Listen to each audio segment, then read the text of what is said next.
Olá amigos, sou o professor Francisco Ronald. Vamos agora comentar a questão de número 129 do nosso simulado aberto, questão de competência 4, habilidade 14, uma questão que fala aí sobre biotecnologia. Ela diz o seguinte: um grupo de 118 pesquisadores de diferentes países, dos quais 15 brasileiros que trabalham na Fundação Oswaldo Cruz de Minas Gerais, Fiocruz Minas, conseguiu fazer o sequenciamento do genoma Bioflora glabrata, a espécie de caramujo hospedeiro intermediário do verme que causa esquistossomose.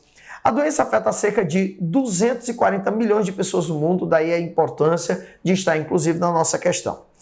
Para a realização desse estudo com o caramujo, os cientistas identificaram, quando ele fala que houve aí o sequenciamento, conseguiram fazer o sequenciamento do genoma. Essa lógica do sequenciamento do genoma faz referência a quê? Faz referência à sequência de bases nitrogenadas, de bases do DNA. Então faz referência à sequência de bases nitrogenadas do DNA, tá certo? Quando falamos sobre essa sequência de bases, nós temos aí a lógica do mapeamento genético, onde o mapeamento genético, além do sequenciamento, ainda envolve dois outros fenômenos. A identificação do local do gene, onde é que o gene está no braço curto, está no braço longo, qual é o cromossomo.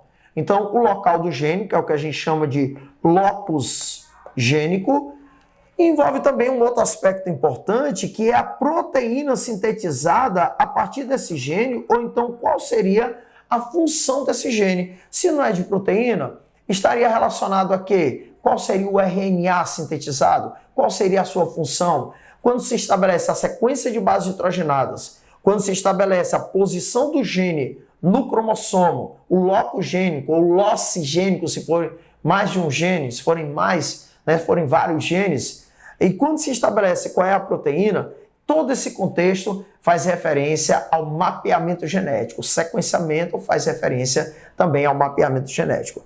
Então, qual alternativa estaria relacionada? A lógica que diz, para a realização do estudo, os cientistas identificaram a sequência de bases nitrogenadas do seu DNA, que está na letra D de dedicado.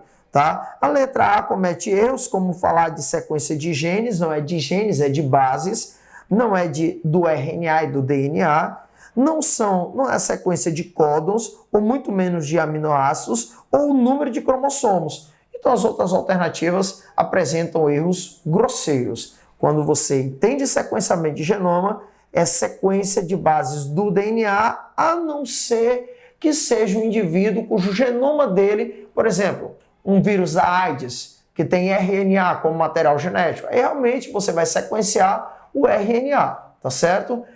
Mas, de uma forma geral, os animais, nós temos a lógica do DNA, e sabendo disso, é sequência de base do DNA, e para incluir ainda mais aspectos relacionados ao mapeamento, o local do gene e também a função do gene, por exemplo, a proteína sintetizada, ou o RNA, ok? Então, no contexto geral de mapeamento.